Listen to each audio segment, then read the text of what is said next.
सब कुछ तुम्हारी सोच से ज्यादा मिलेगा, सिर्फ खुद पर विश्वास रख। ऐसा गौतम बुद्ध ने अपने शिष्यों को क्यों कहा था? इसके पीछे का गहरा ज्ञान क्या है? इसी रहस्यमय ज्ञान को हम आज के इस वीडियो में एक कहानी के माध्यम से जानेंगे। तो बिना देर किए उस कहानी की शुरुआत करते हैं। दोस्तों, क्या आप जैसा बनना चाहते हैं वैसा नहीं बन पा रहे हैं, या जो आप चाहते हैं अगर वो नहीं हो रहा है, तो आज की यह कहानी आपके लिए ही है। दोस्तों, इस कहानी को ध्यान से अंत तक जरूर सुनिए। दोस्तों, अगर आप इस कहानी को अंत तक ध्यान से पढ़ते हैं तो आपको इस कहानी से कुछ ऐसा सीखने को मिलने वाला है जो आपको आपकी जिंदगी में बहुत काम आने वाला है। आप गौतम बुद्ध के जीवन की इस कहानी को अंत तक ध्यान से जरूर सुनिए। दोस्तों, इस कहानी को सिर्फ समझिएगा मत, बल्कि इस कहानी को अपने भीतर उतर जाने दीजिए। तो बिना समय को गंवाएं, चलिए कहानी की शुरुआत करते हैं। गौतम बुद्ध के जीवन की शिक्षाप्रद कहानी जो आपका जीवन बदल देंगी। दोस्तों, एक बार गौतम बुद्ध को एक सभा में भाषण करना था, और जब सभा का समय हुआ तब बुद्ध वहां आए और बिना कुछ बोले ही वहां से चले गए। तकरीबन 100 से भी ज्यादा लोग बुद्ध का उस सभा में इंतजार कर रहे थे, और बुद्ध के इस तरह के व्यवहार को देखकर सभी लोग बेहद चौंके, लेकिन किसी ने भी बुद्ध से कोई भी प्रश्न नहीं किया। दोस्तों, अगले दिन फिर से सभा का आयोजन हुआ, और दूसरे दिन सभा में लोगों की संख्या तकरीबन घट गई। इस बार तकरीबन 80 लोग सभा में बैठे हुए थे। बुद्ध सभा में आए, लेकिन इस बार भी बुद्ध ने वही किया, यानी बुद्ध इस बार भी आए और बिना कुछ बोले ही वहां से चले गए। लोग दोबारा से चौंके, लेकिन किसी ने भी बुद्ध से कोई प्रश्न नहीं किया। अगले दिन सभा का आयोजन फिर से किया, लेकिन इस बार सभा में लोगों की संख्या और घट गई। इस बार सभा में केवल 50 लोग ही आए हुए थे। बुद्ध सभा में फिर से आए और उन्होंने इधर उधर देखा और बिना कुछ बोले ही सभा से चले गए। उसके बाद कुछ लोग क्रोधित भी हुए, क्योंकि लोगों ने अपना काम छोड़ कर आए हुए थे, लेकिन किसी ने भी बुद्ध से कोई प्रश्न नहीं किया। अगले दिन फिर से सभा का आयोजन हुआ। दोस्तों, आप लोग जो इस कहानी को देख रहे हैं, आप में से भी कुछ लोग मन ही मन ये कह रहे होंगे कि अरे कितनी बार सभा का आयोजन होगा। और आप लोगों को भी इस कहानी को पढ़ते वक्त इरिटेशन होना शुरू हुआ, और जिन जिन लोगों को भी अभी इरिटेशन होनी शुरू हुआ है, उन लोगों को तो यह कहानी बड़े ध्यान से देखकर समझनी चाहिए, क्योंकि यह कहानी आपके लिए ही है। अगले दिन फिर से सभा का आयोजन हुआ, लेकिन इस बार सभा की संख्या और ज्यादा घट गई थी, यानी इस बार सभा में सिर्फ 30 लोग ही थे। फिर उसके बाद बुद्ध सभा में आए, मुस्कुराए, और फिर से बुद्ध ने वही किया, यानी बिना कुछ बोले ही वहां से चले गए। इस बार भी लोग बहुत क्रोधित हुए, और इस बार लोगों ने पीछे से कुछ कहा भी और बड़बड़ाए भी, लेकिन बुद्ध ने उनके किसी भी प्रश्न का उत्तर नहीं दिया। दोस्तों, अगले दिन फिर से सभा का आयोजन हुआ, और इस बार लोगों की संख्या बहुत ज्यादा घट गई थी, यानी इस बार सभा में कुल मिलाकर 15 लोग ही आए हुए थे। इस बार भी बुद्ध सभा में आए, लेकिन इस बार बुद्ध अपना आसन ग्रहण कर लेते हैं। फिर बुद्ध बोले, और बुद्ध ने उन 15 लोगों को उपदेश दिया, और वे 15 लोग ही बुद्ध के भिक्षु बन गए, और आगे चलकर उन 15 लोगों ने ही बुद्ध के ज्ञान को अलग अलग दिशाओं में फैला दिया। फिर एक दिन बुद्ध से किसी ने पूछा कि बुद्ध, आप कई दिनों तक बिना बोले ही सभा से क्यों चले जाते थे? फिर बुद्ध कहते हैं कि मैं उन लोगों को खोज रहा था जो लायक थे, यानी कि पहले दिन 100 से भी ज्यादा लोग आए हुए थे, उसमें से ज्यादातर लोग सिर्फ आए हुए थे, उन्हें मेरे उपदेश से कोई भी मतलब नहीं था, वे बस आ गए थे। और उसमें से ज्यादातर लोग सिर्फ देखने और सुनने आए हुए थे कि सभा में क्या होता है। वे मेरे काम के लोग नहीं थे, क्योंकि वे लोग मेरे ज्ञान को औरों तक नहीं पहुंचा सकते थे। मुझे तो उन लोगों की खोज थी जो मेरे ज्ञान को जन जन तक पहुंचा सके। कई दिनों तक सभा से बिना बोले ही मैं इसीलिए चला गया, क्योंकि मैं यह देखना चाहता था कि वे कौन लोग हैं जिनके भीतर वास्तव में प्यास है। जिन लोगों के भीतर में वास्तव में प्यास थी, वे लोग अंत तक जरूर रुके, और जो लोग बस ऐसे ही आ गए थे, वे लोग पहले या दूसरे दिन ही चले गए। जिनके भीतर धैर्य था, उन्हें मुक्ति का मार्ग भी मिला, और जो लोग जल्दबाजी में थे, वे लोग अब घर में बैठे हुए हैं। सवाल यह नहीं है कि मैं तुम्हें क्या दे सकता हूं, बल्कि सवाल यह है कि तुम क्या ले सकते हो। तुम्हारा पात्र कितना बड़ा है और कितने के तुम हकदार हो। जितने के तुम हकदार हो, उससे ज्यादा तुम्हें नहीं मिलेगा। फिर वह व्यक्ति बुद्ध से पूछता है कि बुद्ध लायक कैसे बने? फिर बुद्ध कहते हैं कि धैर्य के द्वारा। जिस व्यक्ति के अंदर धैर्य है, वह अपने जीवन में कुछ भी पा सकता है। सभा में जितने भी लोग आए हुए थे, और उसमें से अंत तक वही रुके जिनके अंदर धैर्य था। चाहे तुम्हारे जीवन में तुम्हारा लक्ष्य जो कुछ भी हो, लेकिन तुम बिना धैर्य के सफलता के चरम तक नहीं पहुंच सकते। फिर वह व्यक्ति बुद्ध से पूछता है कि कोई व्यक्ति अपने भीतर के धैर्य को कैसे बढ़ाए। इस पर गौतम बुद्ध कहते हैं कि निरंतर अभ्यास के द्वारा। हम अपने भीतर के धैर्य को बढ़ा सकते हैं। जैसे कोई व्यक्ति जब ध्यान करना शुरू कर देता है तो उसका मन उसके सामने कई सारे अड़चने लाता है, लेकिन उसका धैर्य उसे एक दिन उसके लक्ष्य तक जरूर पहुंचा देता है। फिर वह व्यक्ति बुद्ध से कहता है कि मैं समझ गया, बुद्ध में समझ गया, यानी मुझे धैर्य के साथ निरंतर अभ्यास करने की आवश्यकता है। दोस्तों, अब आपको समझ आ गया कि आपके पास वो क्यों नहीं है जो आप पाना चाहते हैं, क्योंकि आप उसके लायक नहीं हैं। आप लायक तभी बनेंगे जब आप अपने भीतर धैर्य को बढ़ाएंगे। और धैर्य कैसे बढ़ेगा? धैर्य बढ़ेगा निरंतर अभ्यास के द्वारा। और अभ्यास कौन करेगा? अभ्यास करेंगे आप, तो फिर करते क्यों नहीं? दोस्तों, खुद से ईमानदारी के साथ एक प्रश्न जरूर पूछिए कि जो आप भविष्य में बनना चाहते हैं उसके लिए क्या आप धैर्य के साथ कर्म कर रहे हैं? दोस्तों, अगर उसका उत्तर नहीं है तो अपनी असफलता के लिए जिम्मेदार आप खुद होंगे। दोस्तों, आज की यह गौतम बुद्ध की शिक्षाप्रद कहानी आपको पसंद आई होंगी, तो नीचे कमेंट बॉक्स में यस जरूर लिखें। तो चलिए गौतम बुद्ध की दूसरी कहानी की शुरुआत करते हैं, जिसमें उन्होंने सफलता के रहस्यमय 10 उपदेश दिए हैं। दोस्तों, अगर आप अपने लाइफ के हर एक क्षेत्र में सफलता प्राप्त करना चाहते हैं तो महात्मा बुद्ध के 10 उपदेश आपको सही रास्ते तक ले जाने में बहुत ज्यादा हेल्प करेंगे। तो दोस्तों, बिना समय को गंवाएं, चलिए जानते हैं गौतम बुद्ध के 10 उपदेश के बारे में जो आपकी जिंदगी बदल देंगे। दोस्तों, अगर आप इस वीडियो को अंत तक ध्यान से देखते हैं तो आपको सफलता दिलाने वाले महात्मा बुद्ध के 10 उपदेश जानने को मिलने वाले हैं जो आपको आपकी जिंदगी में बहुत काम आने वाले हैं। इसलिए इस वीडियो को अंत तक अवश्य देखिए। गौतम बुद्ध के 10 उपदेश जो आपका जीवन बदल देंगे। पहला उपदेश, जो मनुष्य के भीतर लगातार चलता रहता है वही उसके जीवन में घटता रहता है। दोस्तों, अगर किसी व्यक्ति के भीतर हर समय काम वासना चलती रहती है तो उसके जीवन में काम वासना ही घटित होगी। यदि किसी के भीतर हर समय धन के विचार चलते रहते हैं तो उसके जीवन में धन ही घटित होगा। और यदि किसी व्यक्ति के भीतर हर समय अपने जीवन को बदलने की इच्छा उठती रहती है तो उसका जीवन भविष्य में जरूर बदल जाएगा, जैसा उसने चाहा था। दूसरा उपदेश, निडर होकर आगे बढ़े। दोस्तों, केवल 2 गलतियां हैं जिसकी वजह से इंसान सफल नहीं हो पाता या सत्य को प्राप्त नहीं कर पाता है। पहली, शुरुआत न करना, और दूसरी, सागर तय न करना। दोस्तों, ये बात उन 2 तरह के लोगों को दिखाती है जो अपने कारण से ही मंजिल तक नहीं पहुंच पाते हैं। पहले वो जो भाग्यवारी नजरिया रखते हैं, और दूसरे वो जो मुश्किलों से घबराकर अपने काम को अधूरा छोड़ देते हैं। दोस्तों, अगर आपको अपनी लाइफ में आगे बढ़कर सफलता को प्राप्त करना है तो आपको इन दोनों तरह के लोगों से बहुत दूर रहना होगा और अपने आप में एक पॉजिटिव इंसान बन जाइए। आगे बढ़िए और किसी भी काम की शुरुआत कीजिए, और जिस काम की भी आप शुरुआत करो उसे आप पूरा करने की कोशिश कीजिए, फिर सफलता आपको जरूर मिल जाएगी। दोस्तों, अब जानते हैं महात्मा बुद्ध के तीसरे उपदेश के बारे में। तीसरा उपदेश, मेहनत के बिना कुछ नहीं। दोस्तों, आलसपन और कामचोरी आपको बर्बादी की ओर ले जाने वाला एक छोटा सा रास्ता है, जबकि मेहनत अच्छा और खुशहाल जीवन जीने का एकमात्र तरीका है। मूर्ख लोग बेकार हैं और बुद्धिमान लोग मेहनती हैं। अगर आपको अपनी लाइफ में आगे बढ़ना है तो आपको मेहनत करनी होगी।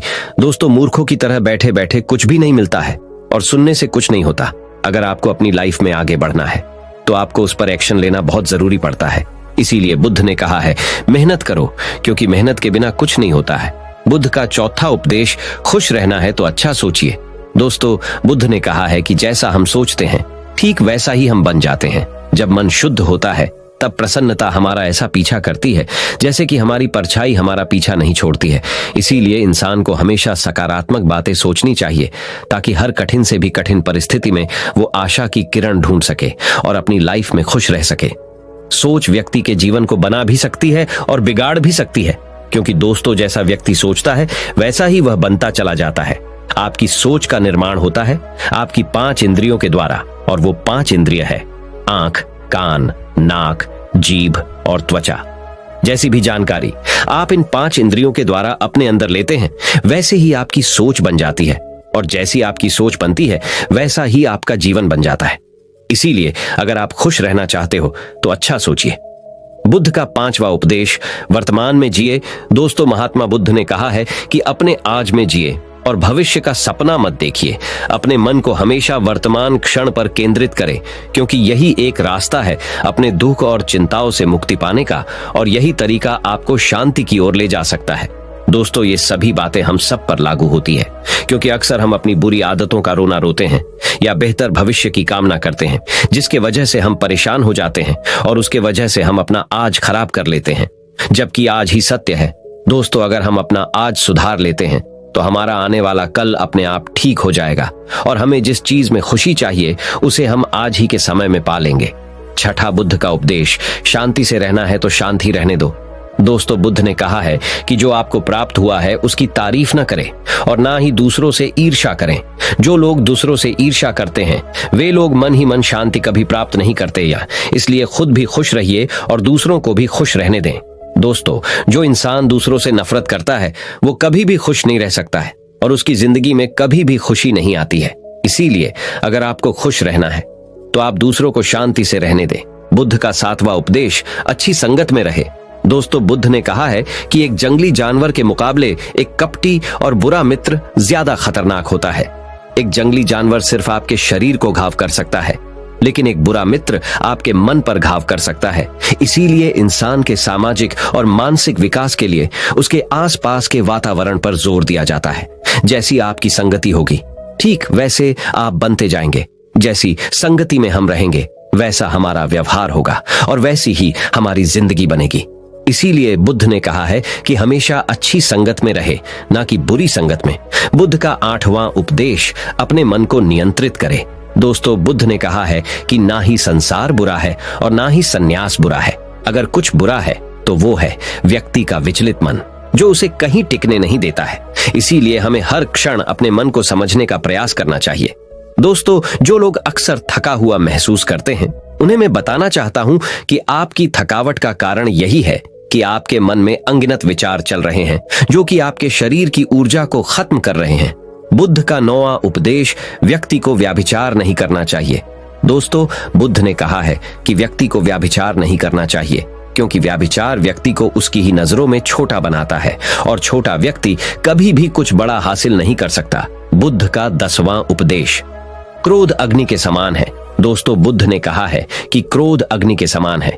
व्यक्ति उसे बुझाना तो चाहता है लेकिन वह उसमें सूखी लकड़ियां डालता है, जिसके कारण वह बुझने के बजाय और भी ज्यादा बढ़ता है। यदि आप अपने क्रोध को खत्म करना चाहते हो तो उसे भोजन देना बंद कर देना होगा।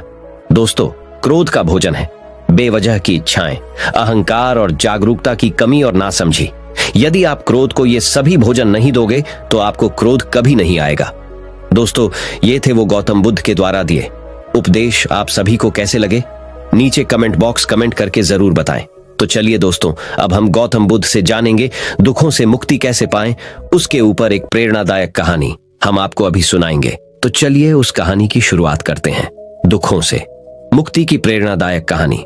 दोस्तों, एक बार पहाड़ों के बीच बसे एक छोटे से गांव में प्रिया नाम की एक महिला रहती थी। प्रिया ने अपने जीवन में बहुत दुखों का अनुभव किया था।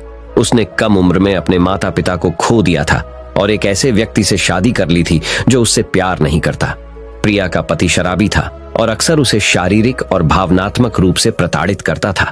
प्रिया ने कई वर्षों तक इस दर्द को सहा था। एक दिन वह इसे सहन नहीं कर सकी और उसने यह फैसला किया कि वह उस दुख से मुक्त होना चाहती है जिसने इतने लंबे समय तक उसके जीवन को त्रस्त कर रखा था। वह जानती थी कि अगर वह एक सुखी जीवन जीना चाहती है या स्वतंत्रता का अनुभव करना चाहती है तो उसे अपना घर छोड़ना होगा। इसलिए एक रात उसने अपना एक छोटा सा बैग पैक किया और घर से निकल गई। प्रिया ने अपने गहने भी रख लिए थे जिन्हें बेचकर वह अपने सफर में आगे बढ़ सकती थी। जब वह सुनसान सड़क पर चल रही थी तो उसे राहत का एहसास हुआ। लंबे समय में पहली बार उसे लगा कि उसका अपने जीवन पर नियंत्रण है। प्रिया को नहीं पता था कि वह कहां जा रही है, लेकिन वह जानती थी कि उसे आगे बढ़ते रहना है। दिन हफ्तों में बदल गए और प्रिया अपने घर से बेहद दूर आ चुकी थी। उसे रास्ते में कई बाधाओं का सामना करना पड़ा, लेकिन वह आगे बढ़ती गई। उसने उस जीवन को पीछे छोड़ दिया था जिसने उसे इतना दर्द दिया था और उसने कभी पीछे मुड़कर नहीं देखने का निश्चय किया था। चलते चलते प्रिया की मुलाकात एक वृद्ध आशी से हुई जो नदी के किनारे एक छोटी सी झोपड़ी में रहते थे। प्रिया ने राशि से पूछा कि क्या वह उस दुख से मुक्ति पाने में उसकी मदद कर सकते हैं जिसने उसके जीवन को बर्बाद कर दिया था। आशी ने प्रिया को देखा और कहा, बच्ची, दुख से मुक्ति अपने आप बाहर नहीं मिल सकती। यह मन की एक अवस्था है जिसे व्यक्ति को भीतर से विकसित करना चाहिए। आपको अतीत को छोड़ना और वर्तमान क्षण में जीना सीखना चाहिए, तभी आप सच्ची स्वतंत्रता का अनुभव कर पाओगे। प्रिया ने आर्शी की बातों को ध्यान से सुना और उसने महसूस किया कि वह बहुत लंबे समय से अपने अतीत को पकड़े हुए थी, इसीलिए उसका दर्द कम नहीं हो पा रहा था। उसने आर्शी को धन्यवाद दिया और अपनी यात्रा जारी रखी। चलते चलते प्रिया ने राशि की शिक्षाओं का अभ्यास करना शुरू कर दिया। उसने अतीत को जाने देना शुरू किया और वर्तमान क्षण पर ध्यान केंद्रित किया। फिर उसे जीवन की साधारण चीजों में भी खुशी मिलने लगी। प्रिया एक गांव से गुजर रही थी जहां पर पोस्टर लगे थे कि प्राइमरी स्कूल में शिक्षक की आवश्यकता है। प्रिया पढ़ी लिखी थी और उसे पैसे की भी आवश्यकता थी, इसलिए वह बच्चों को पढ़ाने लगी। एक दिन प्रिया लोगों के एक समूह से मिली जो आग के चारों ओर इकट्ठा थे।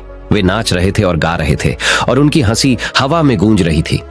प्रिया पहले तो इसमें शामिल होने से हिचकिचा रही थी, लेकिन उसके भीतर की आवाज उसे उस समूह में जाने और मजे करने के लिए कह रही थी। प्रिया ने समूह के साथ नृत्य किया और खूब हंसी। लंबे समय में पहली बार वह वास्तव में खुशी महसूस कर रही थी।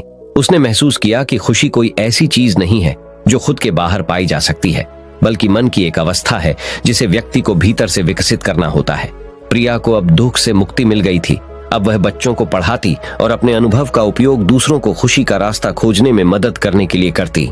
तो दोस्तों, इस कहानी से हमें यह सीखने को मिलता है कि खुशी कोई ऐसी चीज नहीं है जो खुद के बाहर पाई जा सकती है, बल्कि मन की एक अवस्था है जिसे व्यक्ति को भीतर से विकसित करना होता है। दोस्तों, अगर आपको यह कहानी पसंद आई होगी और आपके लिए उपयोगी साबित हुई होगी तो इस कहानी को अपने दोस्तों के साथ अवश्य शेयर कीजिए। साथ ही हमारे साथ ऐसे ही जुड़े रहें।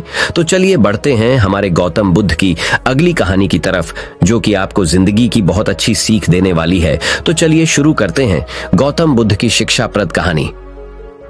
गौतम बुद्ध की शिक्षाप्रद कहानी। दोस्तों, एक बार गौतम बुद्ध अपने भिक्षुओं के साथ एक वृक्ष के नीचे बैठ विश्राम कर रहे थे। उस वृक्ष की छाव में बुद्ध अपने भिक्षुओं की जिज्ञासा दूर कर रहे थे। बुद्ध के सभी भिक्षु एक एक करके उनसे प्रश्न पूछ रहे थे और गौतम बुद्ध उनके प्रश्नों के उत्तर दे रहे थे। बुद्ध के उन भिक्षुओं में कुछ भिक्षु ऐसे भी थे जो कुछ समय पहले ही संघ से जुड़े हुए थे, जिसके कारण अभी उनके भीतर वह समझ पैदा नहीं हुई थी जो गौतम बुद्ध के प्रवचनों को समझ सकें। गर्मियों का समय था, सूरज अपने चरम पर था और चारों तरफ धूप ही धूप थी, लेकिन उस वृक्ष के कारण बुद्ध और उनके सभी भिक्षु आराम से छाव में बैठे हुए थे।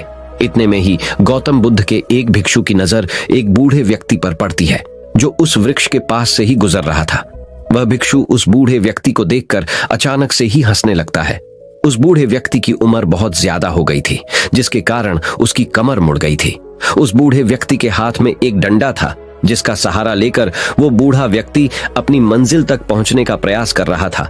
उस बूढ़े व्यक्ति का शरीर केवल हड्डियों का ढांचा मात्र अपने भिक्षु को हंसते हुए देख बुद्ध उससे कहते हैं कि मेरे प्रिय भिक्षुओं, कृपा कर हंसो मत, क्योंकि जिस व्यक्ति को देखकर तुम अभी हंस रहे हो वो कोई साधारण व्यक्ति नहीं है, बल्कि वह व्यक्ति इसी क्षण तुम्हारे जीवन को रूपांतरित करने की क्षमता रखता है जो आज तक मैं तुम्हें सिखा नहीं पाया। वह यह बूढ़ा व्यक्ति तुम्हें सिखा रहा है। इसके द्वारा दी गई सीख को बेकार न करो। बुद्ध की ये बात सुनकर वह भिक्षु बुद्ध से कहता है कि मुझे क्षमा करे बुद्ध, पर मुझे ये समझ नहीं आ रहा है कि जो एक बूढ़ा व्यक्ति जो खुद अपने शरीर और अपनी बीमारियों से लाचार है, वो मुझे क्या सिखा सकता है। फिर बुद्ध उस भिक्षु से कहते हैं कि ये बूढ़ा व्यक्ति तुम्हें तुम्हारा भविष्य दिखा रहा है। जिस बुढ़ापे को और लाचारी को देखकर तुम अभी हंस रहे हो, वो बुढ़ापा और लाचारी तुम्हारे जीवन में भी आने वाली है। वह बूढ़ा व्यक्ति तुमसे कह रहा है कि अभी समय है इस स्वस्थ शरीर का अच्छे कर्म करने के लिए उपयोग करो। अगर तुम्हारा ये स्वस्थ शरीर तुम्हारे हाथ से निकल गया तो फिर से वापस नहीं आएगा, और अभी तुम्हारा ये शरीर सही से काम कर रहा है, जैसे कि तुम्हारे हाथ, पैर, आंख, कान और ये सभी चीजें सही से काम कर रही हैं। क्या यह छोटी बात है और क्या तुम इसे मामूली सी बात समझ रहे हो? यह घटना कोई साधारण घटना नहीं थी जो अभी तुम्हारे साथ घटी, और यह घटना तुम्हारे जीवन को बदलने की क्षमता रखती है। ठीक इसी तरह की घटना ने मेरा जीवन बदला था, और इस तरह की घटना के कारण ही मैं आज बुद्ध हूं। फिर वह भिक्षु बुद्ध से कहता है कि क्षमा करें बुद्ध, परंतु मेरे मन में यह विचार ही नहीं आया कि मैं उस बूढ़े व्यक्ति से कुछ सीख सकता हूं। उसे देखकर केवल मुझे हंसी आ गई। ऐसा इसीलिए हुआ क्योंकि तुम्हें अपने भीतर कहीं ना कहीं लगता है कि जिस स्थिति में आज वो बूढ़ा व्यक्ति है, उस स्थिति में तुम कभी नहीं आओगे। जिस बुढ़ापे का और लाचारी का सामना आज वो बूढ़ा व्यक्ति कर रहा है, तुम्हें लगता है कि उसका सामना तुम कभी नहीं करोगे। इसीलिए तुम उस बूढ़े व्यक्ति को देखकर हंस पाए। तुमने सच्चाई को नजरअंदाज कर दिया। अगर तुम सच्चाई को देख लेते तो चाहकर भी अपने आंखों के आंसुओं को नहीं रोक पाते, परंतु तुमने सत्य को अनदेखा कर दिया और तुम बहुत बड़ी संभावना से चूक गए। बुद्ध की ये बात सुन वो भिक्षु बुद्ध से क्षमा मांगता है और ये निश्चय करता है कि वह अपने स्वास्थ्य का उपयोग अपने अहंकार को बढ़ाने में नहीं बल्कि परम सत्य को पाने में करेगा। दोस्तों, जो लोग इस कहानी को पढ़ रहे हैं, हो सकता है कि आप बड़ी बड़ी समस्याओं में हो या हो सकता है कि आप परेशानियों में हो, लेकिन फिर भी एक बात को हमेशा ध्यान में रखना है कि जब तक आपका स्वास्थ्य ठीक है तब तक आप किसी भी बड़ी से बड़ी समस्या से बाहर आ सकते हैं। दोस्तों, इसीलिए बुद्ध ने कहा है कि हमारा स्वास्थ्य हमारा सबसे बड़ा उपहार है जो हमें इस सृष्टि से मिला हुआ है, इसीलिए इसका उपयोग सही से करें। दोस्तों, आपको यह गौतम बुद्ध की शिक्षाप्रद कहानी कैसी लगी? कृपया हमें नीचे कमेंट बॉक्स में कमेंट करके जरूर बताएं। और आपको यह कहानी पसंद आई होगी तो अपने दोस्तों के साथ इसे अवश्य शेयर कीजिए। तो दोस्तों, अब हम जानेंगे गौतम बुद्ध के अनुसार सच्चाई में सफलता की कुंजी क्या है। तो बिना देर किए गौतम बुद्ध की रहस्यमयी कहानी की शुरुआत करते हैं। हर व्यक्ति अपने जीवन में कुछ पाना चाहता है, कुछ बनना चाहता है, लेकिन कुछ % लोग ही अपने उस सपने को पूरा कर पाते हैं जो वे हर वक्त देखते रहते हैं। इसके पीछे क्या कारण है? क्या आप जानना चाहते हैं? अगर हाँ, तो यह कहानी आपके लिए ही है। दोस्तों, यह कहानी गौतम बुद्ध की जीवन से ली गई है और इस कहानी को अगर आप अंत तक देखते हैं तो आपको समझ में आ जाएगा कि सफलता की कुंजी क्या है और सफलता के लिए क्या आवश्यक है। तो चलिए कहानी की शुरुआत करते हैं। दोस्तों, एक बार गौतम बुद्ध अपने कुछ भिक्षुओं के साथ एक गांव से गुजर रहे थे और उस गांव में पानी की व्यवस्था बिल्कुल भी नहीं थी, जिसके कारण लोगों को अपने गांव से बेहद दूर पानी लाने के लिए जाना पड़ता था। उस गांव के निकट ही बहुत बड़ा मैदान था जिसमें बहुत सारे छोटे छोटे घड़े खुदे हुए थे। बुद्ध के सभी भिक्षुओं में से एक भिक्षु जिज्ञासावश गौतम बुद्ध से पूछता है कि इस मैदान पर जो घड़े खुदे हुए हैं उनका क्या उपयोग है।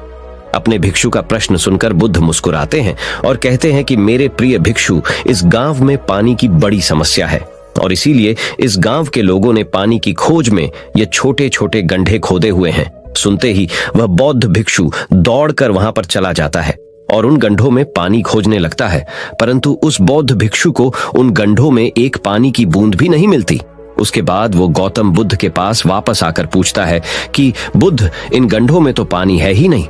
उसके बाद गौतम बुद्ध मुस्कुराते हैं और अपने भिक्षु से कहते हैं कि प्रिय भिक्षु, क्या तुम्हें वहां दूर लोगों की जाती भीड़ दिख रही है? इस पर बौद्ध भिक्षु कहता है कि हाँ बुद्ध, मैं देख सकता हूं। इसके बाद बुद्ध कहते हैं कि वे सभी लोग इस गांव से बहुत दूर एक नदी है वहां पर से पानी लेने के लिए जा रहे हैं। उसके बाद बुद्ध का भिक्षु बुद्ध से पूछता है कि बुद्ध, क्या इस गांव के आसपास के जमीन में पानी बिल्कुल भी नहीं है? इस पर बुद्ध कहते हैं कि पानी तो है, लेकिन इस गांव में ऐसा कोई नहीं है कि उस पानी तक पहुंच सके। इसके बाद बौद्ध भिक्षु कहता है कि मैं कुछ समझा नहीं बुद्ध। इसके बाद गौतम बुद्ध कहते हैं कि क्या तुम इस मैदान पर खुदे हुए गड्ढे देख रहे हो? इस मैदान पर खुदे हुए ये सभी घड़े पानी की खोज में खुदे हुए हैं, लेकिन एक भी गड्ढे से पानी प्राप्त नहीं हुआ है। जानते हो क्यों? क्योंकि परिश्रम तो किया गया लेकिन सही दिशा में नहीं किया गया है। अगर ये सब गांव वाले अलग अलग 100 गड्ढे खोदने के बजाय सिर्फ एक ही गड्ढे को 100 गड्ढों की बराबर खोदते तो ये सब गांव वाले पानी तक अवश्य पहुंच जाते। दोस्तों, मनुष्य का मन भी इस प्रकार ही है। वह एक ही समय में 100 दिशाओं में भागता है। अगर मनुष्य अपने मन को एक ही दिशा में लगाए तो वह अपने लक्ष्य तक जरूर पहुंचेगा, परंतु बहुत ही कम लोग इस बात को समझ पाते हैं। कुल मिलाकर सफलता की कुंजी क्या है? दोस्तों, आपकी असफलता का कारण आपका मन ही है और आपके मन का 100 अलग अलग दिशाओं में भागना और आपको इसे किसी एक दिशा में केंद्रित ना कर पाना है। जब तक आपका मन पूरी एकाग्रता के साथ किसी एक दिशा में नहीं चलेगा तब तक आप अपनी मंजिल तक नहीं पहुंच सकते हैं और तब तक आप सफल नहीं हो सकते, चाहे आप कितना भी प्रयास क्यों न कर लें। इसीलिए कोई व्यक्ति अगर अपने लक्ष्य को हासिल करना चाहता है तो उसे अपने मन को एक ही दिशा में लगाना चाहिए, क्योंकि कठिन परिश्रम करना बेकार है यदि उसे सही दिशा में नहीं किया जाए। तो दोस्तों, आज आपने सफलता की कुंजी क्या है? कहानी के जरिए यह सीखा कि कठिन परिश्रम करना बेकार है यदि उसे सही दिशा में नहीं किया जाए तो दोस्तों, चलिए बढ़ते हैं हमारे आखिरी कहानी की तरफ, जो कहानी है भाग्य के ऊपर कि भाग्य का लिखा कभी नहीं मिटता। इस विषय पर हम गौतम बुद्ध की एक रहस्यमयी कहानी आपको सुनाएंगे। किसी गांव में एक बहुत ही ज्ञानी पंडित रहता था। एक दिन वह अपने बचपन के दोस्त से मिलने के लिए दूसरे गांव में जा रहा था। उसका वह दोस्त बचपन से ही गूंगा और एक पैर से अपाहिज था। उस पंडित के गांव से उसके दोस्त का घर काफी दूर था। वहां जाने के लिए बीच बीच में कई सारे छोटे छोटे गांव पड़ते थे। पंडित रास्ते में अपनी धुन में चला जा रहा था। चलते चलते उसकी मुलाकात एक व्यक्ति से होती है। वह भी पंडित के साथ चलने लगता है। उस आदमी को देखकर पंडित बहुत खुश हो जाता है। उसने सोचा, चलो अच्छा हुआ, साथ साथ चलने से उसका सफर आसानी से कट जाएगा। बात की शुरुआत करने के लिए उस पंडित ने उस व्यक्ति से उसका नाम पूछा तो उसने अपना नाम धर्मराज बताया। पंडित को यह नाम कुछ अजीब सा लगा, लेकिन उसने नाम के विषय में कुछ और पूछना उचित नहीं समझा। दोनों धीरे धीरे साथ में चल रहे थे। तभी रास्ते में एक गांव आता है। गांव का प्रवेश द्वार आते ही धर्मराज ने पंडित से कहा, तुम आगे चलो, मुझे इस गांव में एक काम है, मैं तुमसे आगे मिलता हूँ।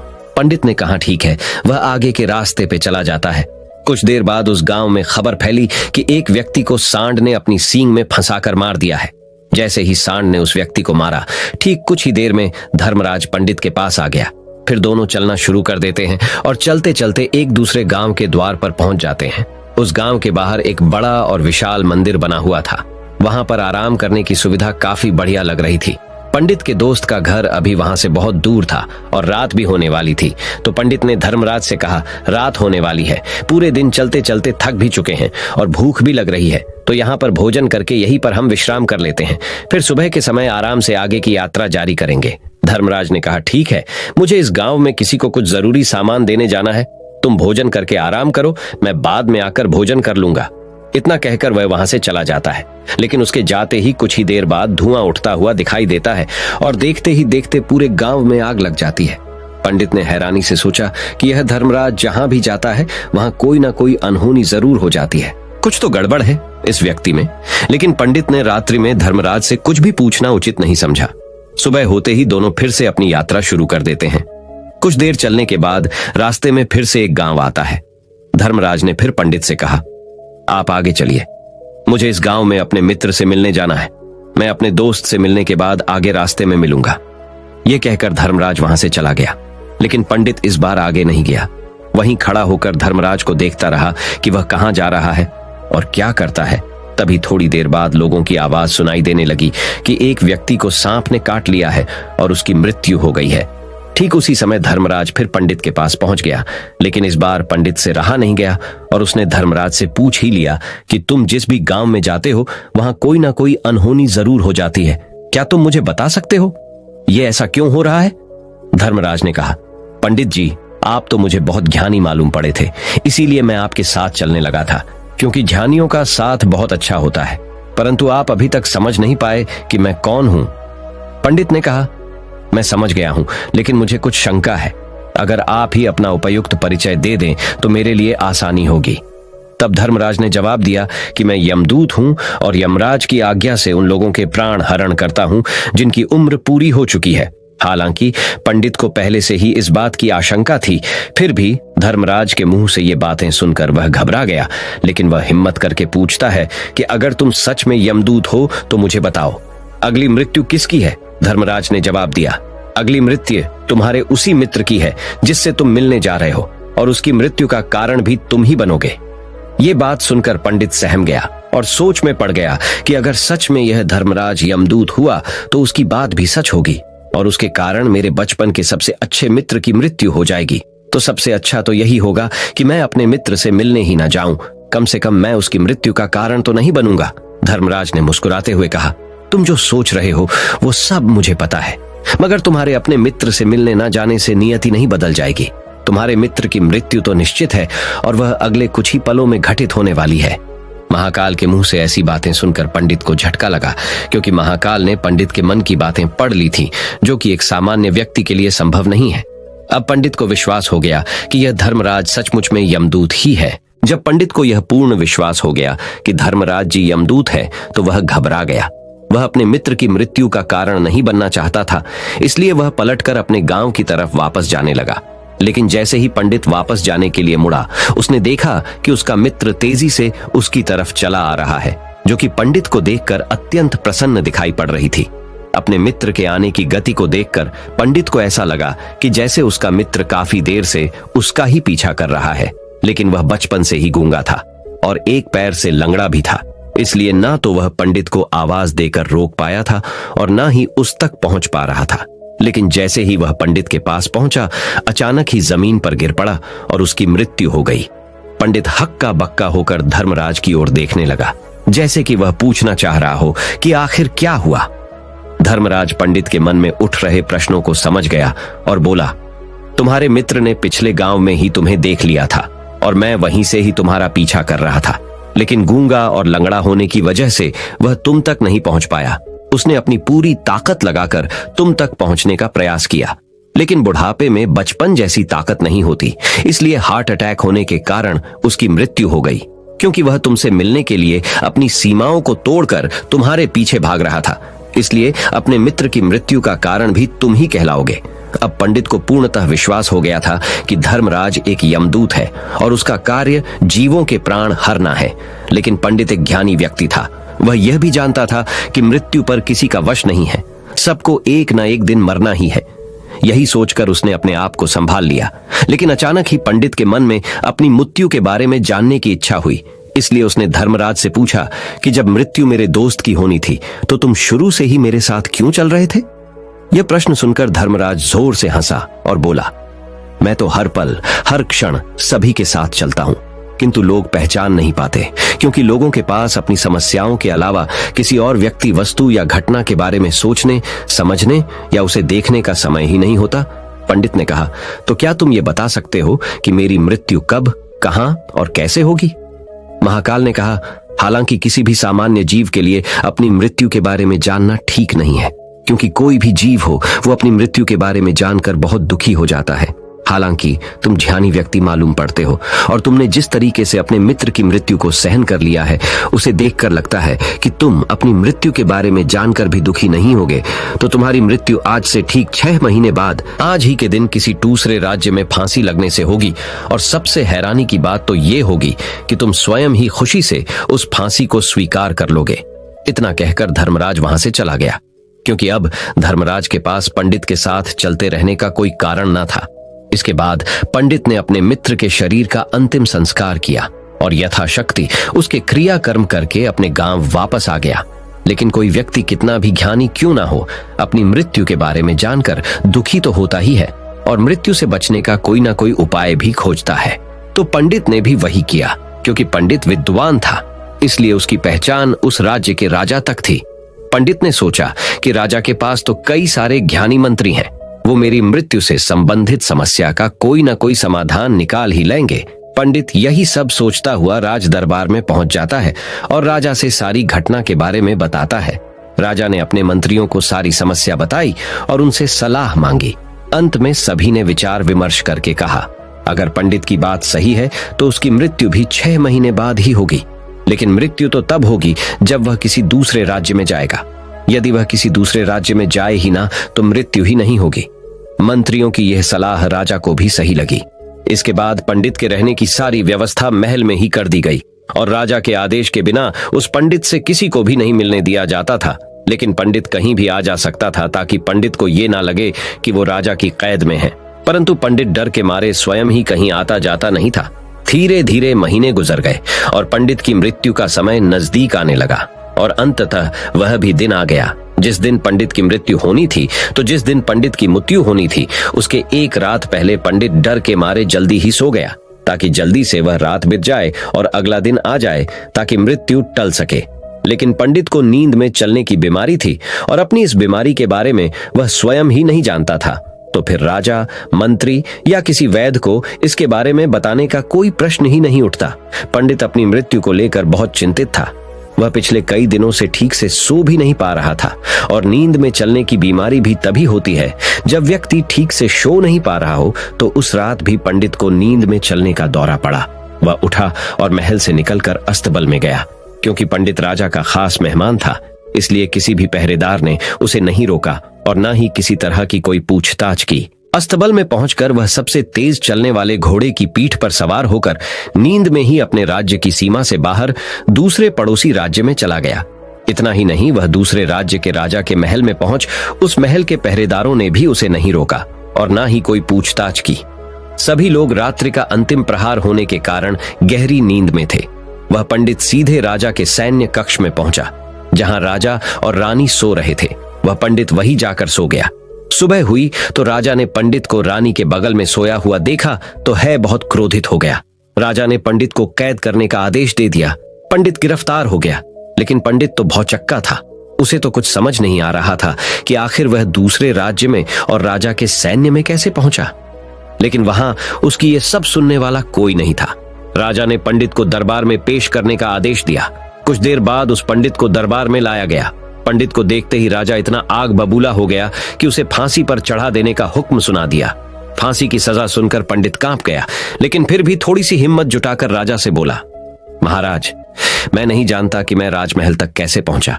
मैं यह भी नहीं जानता हूं कि आपके सैन्य कक्ष तक मैं कैसे आया और आपके महल के किसी पहरेदार या सैनिक ने मुझे रोका क्यों नहीं। लेकिन मैं इतना जरूर जानता हूं कि आज मेरी मृत्यु होनी थी और वो होनी भी जा रही है। राजा को यह बात थोड़ी अजीब लगी। उसने पंडित से पूछा, तुम्हें कैसे पता कि आज तुम्हारी मृत्यु होनी है? राजा के इस प्रश्न के जवाब में पंडित ने पिछले 6 महीने का सारा वाकया राजा को सुना दिया और बोला, महाराज, मेरा क्या, किसी भी सामान्य व्यक्ति में इतना साहस नहीं कि वह राजा के सैन्य कक्ष में राजा की उपस्थिति में रानी के साथ सो जाए।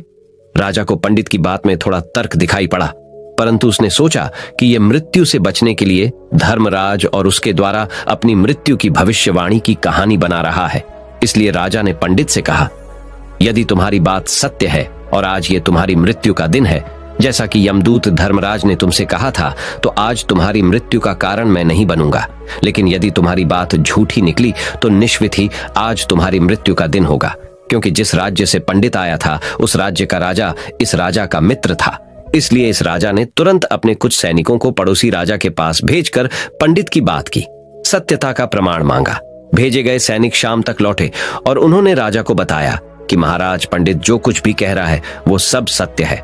पड़ोसी राज्य के राजा ने पिछले 6 महीने से पंडित के रहने की सारी व्यवस्था अपने ही महल में कर रखी थी। पंडित राजा का खास मेहमान था। कल शाम राजा आखिरी बार पंडित से उसके कक्ष में मिले थे और उसके बाद यह इस राज्य में कैसे पहुंच गया, इसकी जानकारी किसी को भी नहीं है।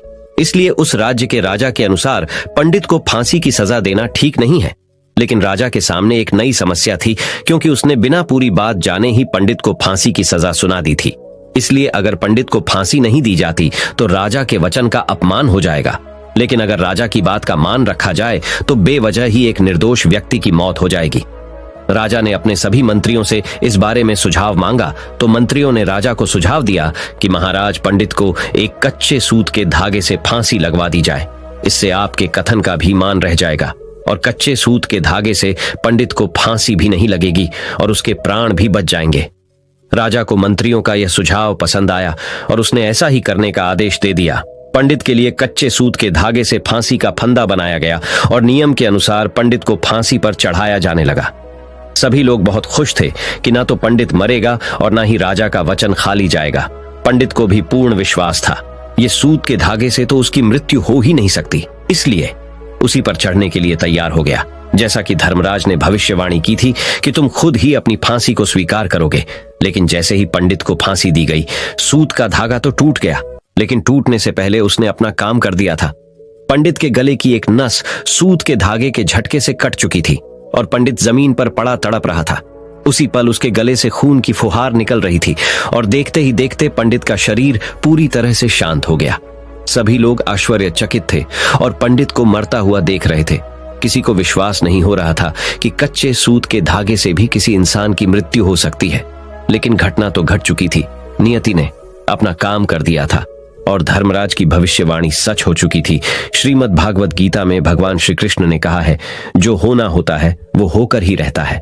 हम चाहे कितनी ही सावधानी बरतें, कितना ही उपाय कर लें, लेकिन घटना और घटना की पूरी प्रणाली पहले से ही तय होती है, जिसे हम थोड़ा सा भी इधर उधर नहीं कर सकते हैं। दोस्तों, शायद इसीलिए ईश्वर ने हमें भविष्य जानने की क्षमता नहीं दी है, ताकि हम अपने जीवन को ज्यादा बेहतर तरीके से जी सकें। और यही बात उस पंडित पर भी लागू होती है। अगर पंडित ने महाकाल से अपनी मृत्यु के बारे में ना पूछा होता तो 6 महीने तक राजा के महल में कैद रहकर डर डर कर जीने की बजाय ज्यादा बेहतर जीवन जीता। तो दोस्तों, उम्मीद करता हूं आपको इस कहानी से एक अच्छी सीख मिली होगी। ये कहानी आपको कैसी लगी हमें कमेंट बॉक्स में कमेंट करके जरूर बताएं और इस वीडियो को अपने दोस्तों के साथ जरूर शेयर करें ताकि उन्हें भी इस कहानी से कुछ सीखने को मिल सके। धन्यवाद। नमो बुद्धाय।